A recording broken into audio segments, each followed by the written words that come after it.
Alhamdulillah, tidak ada manusia lebih dicintai Allah daripada Sayyiduna Muhammad. Bahkan tidak ada makhluk lebih dicintai Allah daripada baginda Nabi besar Muhammad. Dan ini adalah sesuatu hal yang telah Allah Subhanahu wa taala sampaikan, bahkan melalui firman-firman-Nya tersirat maupun tersurat, tertulis maupun secara maknawi. Orang yang faham Al-Quran, mempelajari Al-Quran, yang memiliki sambungan ilmu dengan baginda Nabi besar Muhammad sallallahu alaihi wasallam, membaca Al-Quran dengan terang, dengan jelas bahwasanya Al-Quran penuh dengan puji-pujian Allah kepada baginda Nabi besar Muhammad, dengan bahasa-bahasa cinta Allah kepada Sayyiduna Muhammad, bahkan melebihi nabi-nabi yang lain. Para ulama mengatakan nabi-nabi yang lain Allah panggil dengan namanya masing-masing. Allah berkata kepada Nabi Adam, "Ya Adam, askun anta wa zawjukal jannah." Allah berfirman kepada Nabi Allah Nuh, "Ya Nuh, uhbit bisalamin minna." Allah berkata kepada Nabi Yahya, "Ya Yahya, hudil kitaba biquwwah." Allah berkata kepada Nabi Isa, "Ya Isa ibn Maryam, a anta qulta linnasi ittakhiduni wa ummi ilahaini min dunillah." Semua nabi-nabinya Allah, Allah kalau mau panggil, panggil aja namanya. Kecuali Nabi besar Muhammad. Emang biasa tuh orang kalau sayang sama orang panggilan khusus, punya panggilan istimewa. Seorang istri yang menyayangi suaminya atau sebaliknya suami yang menyayangi istrinya akan memanggil istrinya tersebut atau pasangannya dengan panggilan khusus. Demikian pula dengan Allah Subhanahu wa taala ketika panggil dengan Allah Subhanahu wa taala panggil Nabi Muhammad dengan gelarnya. Kata Allah Subhanahu wa taala, "Ya ayyuhan nabi, inna arsalnaka syahidan wa mubasyiran wa nadhira, da'iyan ilallahi biidzni wa sirajan munira." Dipanggil dengan gelarnya, wahai seorang nabi. Ya ayyuhar rasul, balligh ma unzila ilaika min rabbik. Wahai seorang utusan, wahai utusan Allah Subhanahu wa taala. Dipanggil dengan gelarnya. Atau terkadang Allah Subhanahu wa taala memanggilnya dengan panggilan-panggilan kesayangan tergantung dari keadaan Nabi pada saat itu. Kayak seorang ibu, seorang ayah yang mencintai anaknya, ngelihat anaknya lagi mainan boneka beruang misalnya gitu. Dia akan panggil anaknya dengan panggilan anak beruang. Kesayangan. Saudaraku sekalian yang saya muliakan, Nabi dibegitukan oleh Allah Subhanahu wa taala. Kata Allah, "Ya ayyuhal muzammil." Wahai yang sedang berselimut. Allah kayak ngelihat Nabi Muhammad selimutan, lucu gitu. Allah sayang.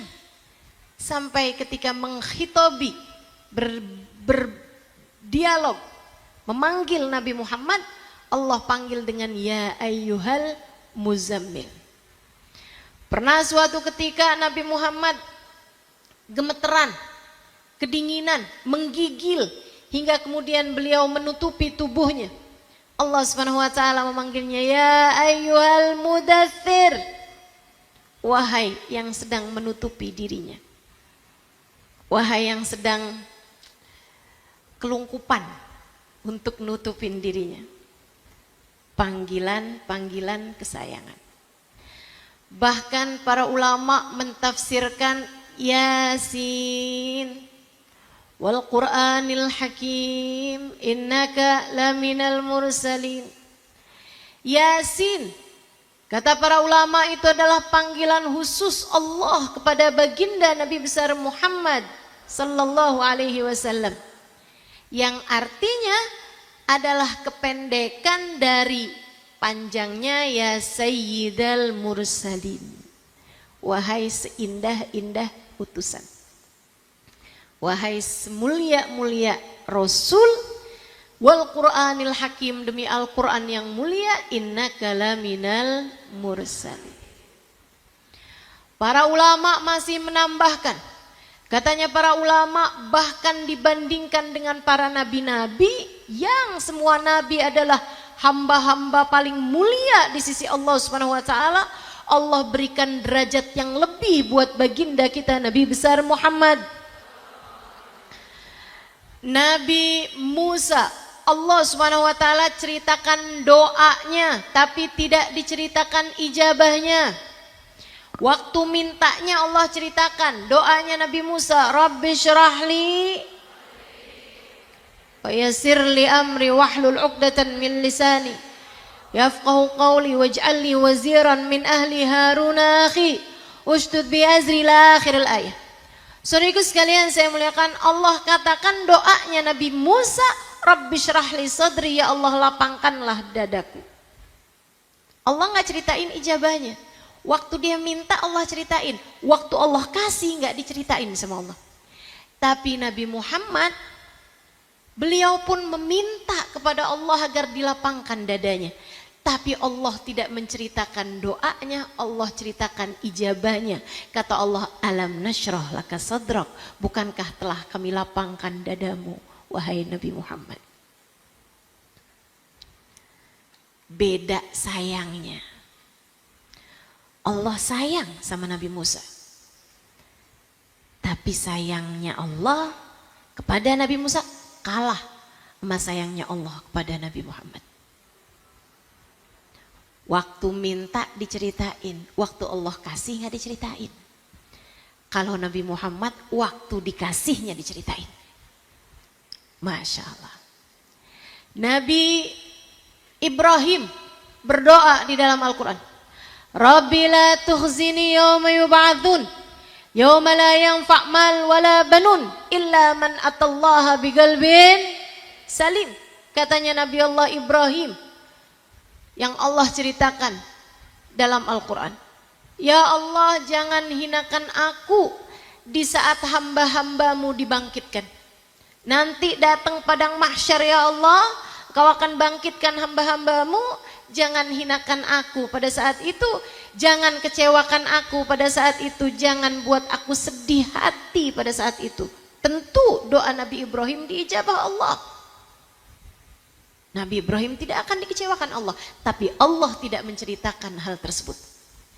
Nabi kita Muhammad, Allah enggak ceritain saat doanya, Allah ceritain saat ijabahnya. Kata Allah Subhanahu wa taala dalam Al-Qur'an, a'udzubillahi minasyaitonirrajim, law yauma la yukhzillahu an-nabi walladzina amanu ma'ahu nuruhum yas'a baina aydihim wa bi aymanihim. Di hari akhirat nanti, saat manusia dibangkitkan di padang mahsyar, hari itu Allah tidak akan pernah menyusahkan Nabi Muhammad. Allah tidak akan pernah mengecewakan Nabi Muhammad. Allah enggak akan bikin susah Nabi Muhammad. Allah tidak akan menghinakan Nabi Muhammad. Walladzina amanu ma'ahu, dan orang-orang beriman umat Nabi Muhammad yang bersama dengan Nabi Muhammad. Saudariku sekalian yang saya muliakan, Allah cintanya sama Nabi Muhammad luar biasa. Ayat-ayat Al-Quran penuh berisi puja-puji Allah kepada Nabi Muhammad.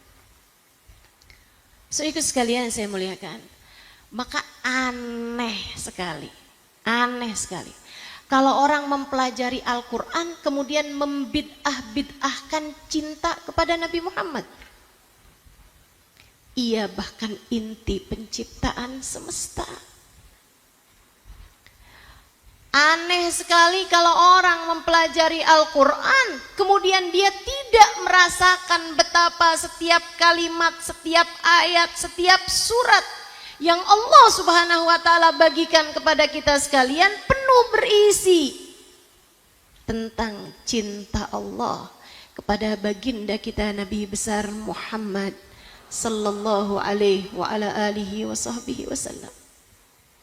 Saudariku sekalian saya muliakan, kurang apa Allah cintanya sama Nabi Muhammad sampai Allah menceritakan tentang dirinya. A'udzubillahi minasyaitonirrajim. Bismillahirrahmanirrahim. Innallaha wa malaikatahu yusalluna 'alan nabi ya ayyuhalladzina amanu sallu 'alaihi wa sallimu taslima. Sesungguhnya Allah dan segenap malaikat-malaikatnya bersolawat kepada Sayyidina Muhammad. Sesungguhnya Allah dan segenap malaikat-malaikatnya bersolawat kepada baginda kita Nabi besar Muhammad. Terus ada orang yang ngaku paling ahli Quran, membid'ah-bid'ahkan solawat kepada Nabi Muhammad. Al-Quran mana yang kamu pelajari?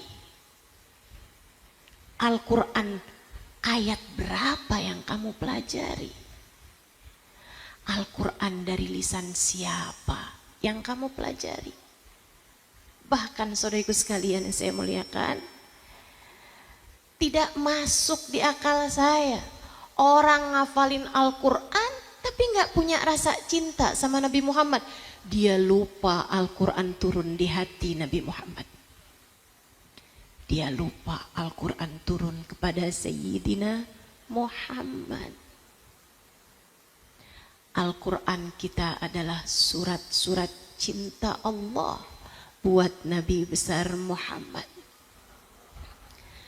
Innallaha wa malaikatahu yusalluna 'alan nabi. Sungguhnya Allah dan segenap malaikat-malaikatnya bersolawat kepada Nabi Muhammad. Ya ayyuhalladzina amanu, wahai sekalian orang yang beriman. Yang gak beriman gak hai. Yang gak beriman gak diajakin solawatan. Makanya kita lihat nih, yang mau solawatan gak semua orang Islam. Karena Islam belum tentu beriman. Kita Allah mudahkan untuk membaca solawat. Kita Allah senangkan untuk hadir di majelis-majelis solawat. Kita Allah bahagiakan menghadiri majelis-majelis maulid, bergembira dengan Nabi besar Muhammad. Pertanda Allah Subhanahu wa taala telah mengaruniakan keimanan dalam hati kita, insya Allah. Atas hal ini kita sampaikan alhamdulillah. Alhamdulillah. Alhamdulillah. Diajakin sama Allah kita bersolawat. Ya ayyuhalladzina amanu sallu alaihi wa sallimu taslima. Saudaraku sekalian yang saya muliakan, guru saya Sayyidil Habib Umar bin Hafid pernah menceritakan, ada orang tinggal di Madinah, tiap hari sholatnya di Masjid Nabawi, subuh, duhur, asar, maghrib, isya, enggak tinggal. Bukan hanya 8 hari dapat arba'in, enggak. Dia tinggal di Madinah dekat dengan Masjid Nabi dan Masjid Nabawi. Dia sholat waktu 5-5-nya di Masjid Nabawi, tidak dia tinggalkan kecuali kalau dia sedang berada di luar kota, bertahun-tahun lamanya. Sampai satu waktu dia meninggal dunia, disolatkan di Masjid Nabawi, dikuburkan di Baqi'. Akan tetapi setiap kali jenazahnya dihadapkan ke arah kiblat, balik jenazahnya nggak mau ngadep arah kiblat. Dihadapin lagi ke arah kiblat, balik lagi, membelakangi kiblat. Sampai ditanyakan kepada para ulama, cobain diganjel, Ganjel pakai batu, balik sama batu-batunya. Ganjel pakai kayu, balik sama kayu-kayunya. Ulama-ulama menjawab, ma arada rabbukum illa hadza fakhallu. Allah maunya emang kayak begitu, ya udah biarin aja. Maka dikuburkanlah dia dalam keadaan tubuhnya membelakangi arah kiblat. Syekh, kalau kayak gini nih artinya apa? Syekh tersebut menjawab, artinya adalah bahwa laisa min ahlil kiblah, dia bukan termasuk dari ahli kiblat, artinya bukan termasuk dari kelompok umat Islam. Artinya dia bukan umat Nabi Muhammad. Artinya dia di sisi Allah bukan orang yang beriman. Apa sebabnya, Syekh? Saya nggak tahu. Istrinya menjawab ketika ditanya, suami saya orang soleh, sholatnya nggak pernah tinggal, bahkan selalu berjamaah di Masjid Nabawi pula. Yang mana orang sholat di Masjid Nabawi 1 rakaat senilai 1000 rakaat dibandingkan masjid-masjid yang lain. Suami saya nggak pernah tinggal sedekah, nggak pernah tinggal zakat. Suami saya haji, suami saya umroh, suami saya memberi nafkah kepada keluarga, suami saya nggak tinggal perintah-perintah Allah SWT. Suami saya nggak riba, suami saya nggak zina, suami saya tidak melakukan dosa-dosa besar. Terus kiranya kenapa dia tidak termasuk dari ahli kiblat? Sang istri menjawab, suami saya meskipun tiap hari ada di Masjid Nabawi untuk mengerjakan sholat 5 waktu, tidak pernah sekalipun berziarah kepada Nabi besar Muhammad. Dia berpikir bahwa Nabi Muhammad telah mati 1400 tahun yang silam. Dia pikir Nabi Muhammad sallallahu alaihi wasallam, tubuhnya, ruhnya, syafaatnya, hubungan antaranya dengan umatnya telah terkubur bersama dengan terkubur tubuhnya di dalam tanah. Padahal kata seorang ulama, Sayyid Muhammad bin Alwi bin Abbas Al-Maliki dalam kitab Al-Insanul Kamil, beliau mengatakan bahwa Nabi Muhammad telah mati, telah meninggal dunia sebagaimana layaknya orang lain, atau bahkan sebagaimana layaknya makhluk Allah SWT yang lain. Sudah nggak ada lagi Nabi Muhammad. Sekarang, di zaman sekarang ini, sama kayak mengatakan bahwa matahari sudah tidak lagi bersinar. Sebab Nabi Muhammad adalah cahaya penerang alam semesta. Bahjatud dunya wa zinatuha, kemegahan dunia dan hiasan terindah yang ada di alam semesta ini. Sayyiduna Muhammad sallallahu alaihi wa alihi wasallam mempelajari Al-Quran, mempelajari Islam, tidak boleh lepas dari pengetahuan bahwasanya manusia paling tercinta di sisi Allah adalah bagindamu Nabi besar Muhammad. Man yuti'ir rasula fa Allah. Siapa yang taat kepada Rasulullah, kata Allah dalam Al-Quran, faqad ata Allah, berarti dia adalah taat kepada Allah.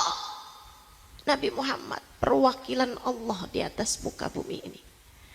Taat kepadanya adalah taat kepada Allah. Allah begitu mencintainya. Bahkan kata Allah dalam Al-Quran, A'udzu billahi minasyaitonir rajim. Alladzina yubayyi'unaka innama yubayyi'unallah. Yadullahi fawqa aydihim. Alladzina yubayyi'un. Sesungguhnya orang-orang yang memegang tanganmu, Nabi Muhammad, membaiat kepadamu, mengadakan janji setia kepadamu, innama yubayi'unallah, dia sama saja sedang mengadakan perjanjian dengan Allah. Kurang apa? Kurang apa jelasnya ayat-ayat Al-Quran menceritakan kepada kita tentang cinta Allah kepada Nabi besar Muhammad. Bagaimana mungkin hati seseorang yang beriman tidak sekalian gak belajar agama, kamu gak ngerti gak apa-apa.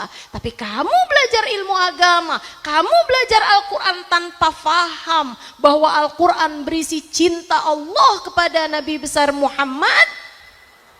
Al-Quran mana yang sebenarnya sedang kamu pelajari?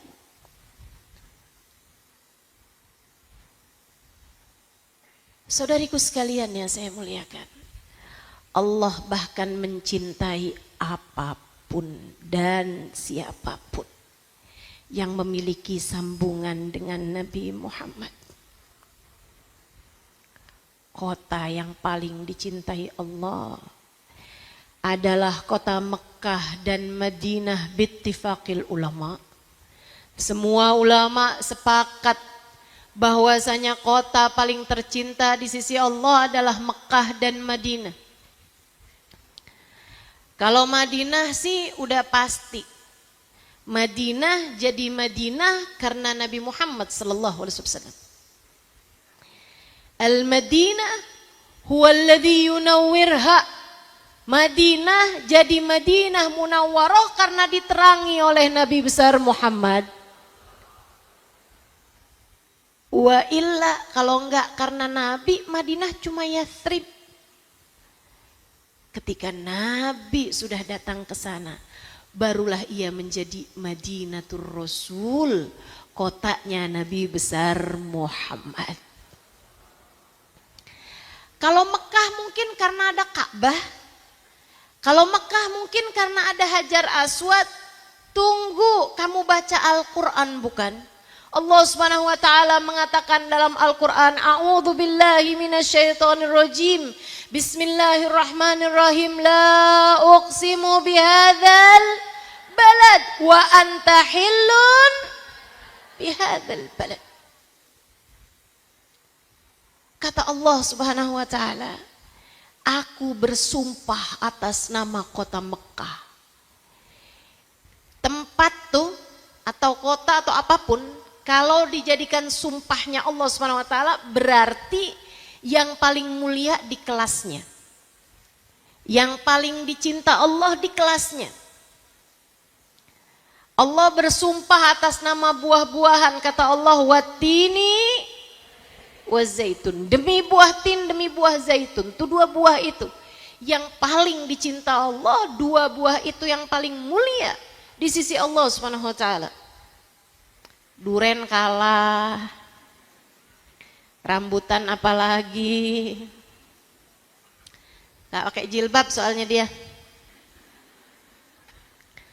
Saudaraku sekalian saya muliakan, apapun kalau dipakai sumpahnya Allah berarti yang paling mulia di kelasnya. Allah bilang, la uqsimu bihadzal balad, aku bersumpah atas nama kota Mekah.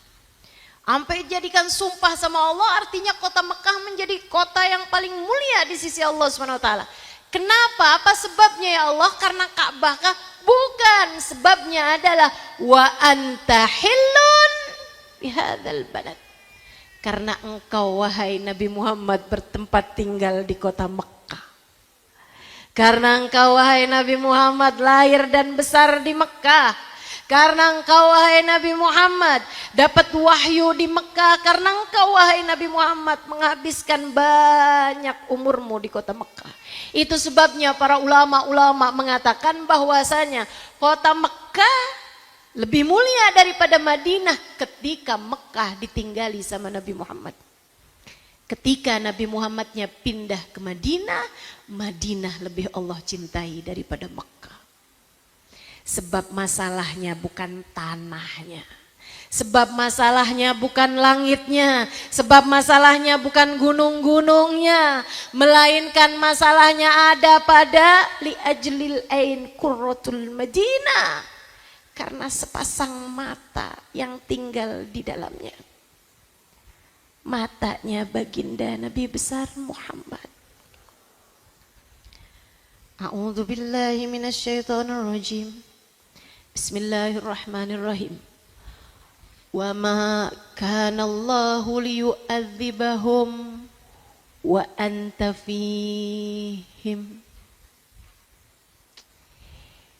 Ini ayat cinta yang lain. Ayat cinta yang lain. Wa ma kana Allahu liyu'adzibahum wa anta fihim. Kami tak akan pernah menurunkan azab kepada satu kaum, wahai Nabi Muhammad, selagi engkau berada di antara mereka. Ada sekumpulan manusia, ribuan, bahkan jutaan sekalipun ada Nabi Muhammad di antara mereka, Allah tak akan pernah menurunkan azab kepada semua yang ada di tempat tersebut. Kurang cinta apa? Kurang cinta apa? Saudaraku sekalian yang saya muliakan, dan yang menyenangkan dari cinta Allah kepada Nabi Muhammad yang tersurat ataupun tersirat di dalam Al-Quran adalah ayat di mana Allah Subhanahu wa taala menceritakan, A'udzu billahi minasyaitonir rajim. Bismillahirrahmanirrahim. Wala sawfa yu'tika rabbuka fatarda. Wala sawfa yu'tika rabbuka fatarda. Wala sawfa yu'tik. Dan Allah akan terus-terusan memberimu, wahai Nabi Muhammad, fatarda, sampai kamu ridha, sampai kamu puas. Kamu akan terus diberi oleh Allah Subhanahu wa taala sampai Nabi Muhammad bilang, "Udah cukup ya Allah. Terima kasih atas pemberianmu." Kapan itu? Nabi Muhammad bercerita, Ana awal manjawaz sirat. Aku adalah orang pertama yang melintasi jembatan sirat. Miftahul jannah biyadi wala fakhr. Kunci surga berada di tanganku dan aku tidak berbangga atas hal itu. Tak ada sesiapa pun masuk surga sebelum Nabi Muhammad. Sebab bahkan kunci surga Nabi Muhammad yang memegangnya. Tapi Nabi Muhammad buka pintu surga. Habis itu Nabi hanya berdiri, kata Nabi Muhammad, di samping kiri arsy. Bukankah engkau menyukai yang sebelah kanan dalam segala sesuatu, wahai Rasul? Kenapa engkau memilih mimbarmu berada di samping kiri arsy? Wa mimbari ala yasari arsyir rahman, kata Nabi Muhammad. Kenapa? Kenapa engkau memilih dipersiapkan mimbar dan engkau berdiri di samping kiri arsy Allah, bukan di samping kanan arsy? Sebab itu yang paling dekat dengan jembatan yang di bawahnya menggelegar api neraka Allah Subhanahu wa taala. Nabi memilih berdiri di sana untuk melihat umatnya yang akan melewati jembatan sirat. Kata Nabi, apabila umatku melewati jembatan, kemudian dosa-dosa membuatnya tergelincir masuk ke dalam api neraka, jika di dalam hati umatnya tersebut punya cinta yang besar kepada Nabi Muhammad, mereka akan diperlihatkan wajah Nabi Muhammad Kemudian mereka akan mulai memanggil wa sayyidah, wa nabiyah, wa muhammadah. Sementara tubuh mereka sedang meluncur hendak masuk ke dalam api neraka. Ya Rasulullah, tolongin wahai Rasul, tolongin wahai Rasul. Nabi Muhammad mengatakan wa inni akhidun bi'ujazikum minan nar. Aku akan datang menarik lenganmu. Aku akan berdirikan kamu kembali di atas jembatan sampai kamu bisa masuk ke dalam surga Allah dengan syafaatku. Sesudah lewat umatnya di jembatan masuk ke dalam surga, Nabi Muhammad mau masuk tapi ternyata ada banyak umatnya yang sudah masuk di dalam api neraka. Memanggil-manggil Nabi Muhammad wa sayyidah, wa nabiyah, wa muhammadah. Jangan dulu Nabi Muhammad, jangan masuk dulu ke dalam surga, kami masih di sini. Dosa-dosa menghalangkan kami untuk dapat masuk ke dalam surga Allah saat ini.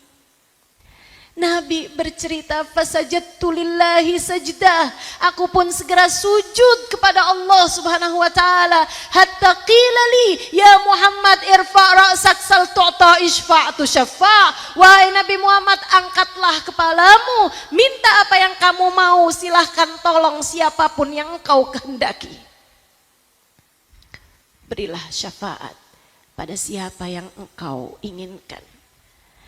Kata Nabi, aku pun mengangkat kepalaku. Allah kemudian bertanya, ama tarda ya Muhammad, qad ubiha laka ma la ainun ra'at wala udhunun sami'at wala khatara ala qalbi bashar. Wahai Muhammad, tidakkah engkau ridha? Aku telah perkenankan untukmu surga. Tidak pernah terlihat mata, tak pernah terdengar di telinga, tak pernah terbersit di hati seorang manusia. Nabi Muhammad menjawab, terima kasih ya Allah atas surgamu. Tapi engkau juga tahu aku tak dapat menikmati surga selagi umatku masih berada di dalam neraka. Allah kemudian mewahyukan kepada malaikatnya, wahai malaikatku, keluarkanlah dari dalam neraka orang-orang yang di hatinya memiliki sebiji khardal keimanan. Sebiji kacang hijau keimanan. Dikeluarkan mereka, gosong-gosong, dibersihin, dimandikan, masukin ke dalam surga. Mereka sudah akan bisa menikmati surga. Nabi Muhammad tidak demikian. Masih ada orang-orang yang berada di dalam neraka sementara mereka tidak memiliki sebiji kacang keimanan. Mereka memanggil-manggil Nabi Muhammad hingga Nabi Muhammad pun sujud kembali. Dan Allah kembali bertanya padanya, ya Muhammad irfa' ra'sak sal tu'ta isfa'tu syafa'. Hingga Allah keluarkan yang punya setengah biji kacang keimanan. Hingga Allah kemudian mengeluarkan yang memiliki setitik debu iman. Hingga Allah kemudian mengeluarkan siapapun dari umat yang mati membawa iman. Nabi masih akan terus sujud lagi dan lagi. Sampai memastikan seluruh umatnya berada di dalam surga Allah SWT. Guru saya Sayyidil Habib Umar bin Hafid menceritakan, dari banyaknya yang disyafaati sama Nabi Muhammad, sampai iblis ikut-ikutan melongokkan kepalanya minta disyafaati sama Nabi Muhammad. Padahal kan dia yang gangguin kita selama ini. Segitunya teman-teman. Nabi itu. Nabi masih akan terusan sujud lagi sampai semua umatnya masuk ke dalam surga Allah Subhanahu wa taala. Ini makna dari firman Allah Subhanahu wa taala, wala saufa yu'tika rabbuka fatarda. Dan aku Allah akan terus memberi kepadamu wahai Nabi Muhammad. Terus memberi sampai kamu bilang, udah ya Allah, cukup ya Allah, semua umatku sudah terselamatkan. Sayyidina Ali untuk hal ini beliau mengatakan, hiya arja ayah fil Quran. Ini adalah ayat yang paling memberikan pengharapan dari seluruh isinya Al-Quran. Yang paling bisa memberikan kabar gembira adalah ayat ini, kata Sayyidina Ali. Kenapa gitu? Sebab saya tahu Nabi Muhammad enggak akan pernah bilang cukup kepada Allah selagi masih ada satu saja umatnya di dalam neraka.